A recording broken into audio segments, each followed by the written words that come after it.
Hi everyone, this is Paul here.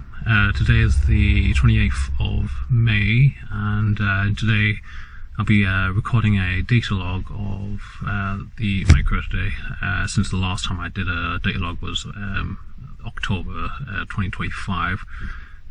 So a few things have changed since then, and I'll just run through all the changes before I go for the log. So here we have Cassandra. So since October 2025, I've replaced the worn out alternator with a spare one, so it produces a full 14.3 volts through the system. Also, you'll notice the new wiring here. This is a 10 gauge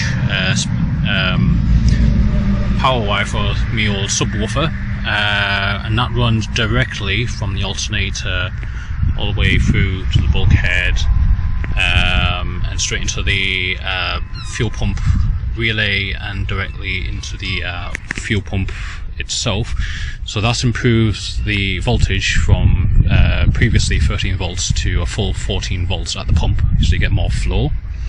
The radiator shielding, I've improved it here and added another one here, so all the high pressure flow is diverted through the radiator, improving the efficiency of that.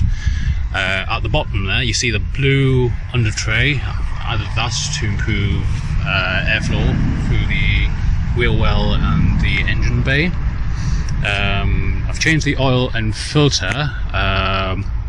Rather than using the old Castrol GTX I've ran out, I've now using a generic 20 litre tub of 10W40.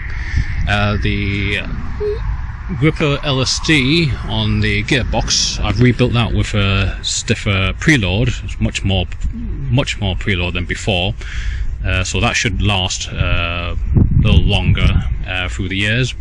I've also reinforced the drive shafts on both ends, so it reduces flexing and vibrations and withstand the preload of the gripper LSD a lot better. The front left wheel bearing and hub was slightly wobbly, so we've replaced that to reduce the wobble and improve how much the brakes drag, so I reduced that one. And finally, recently I've rebuilt and resurfaced all these brake discs and brake calipers. They were all like dragging for the last few decades, so I've built a custom jig that can machine all four disc brakes much straighter, rounder, so I've reduced all the amount of binding and the amount that the brakes drag, so they work better.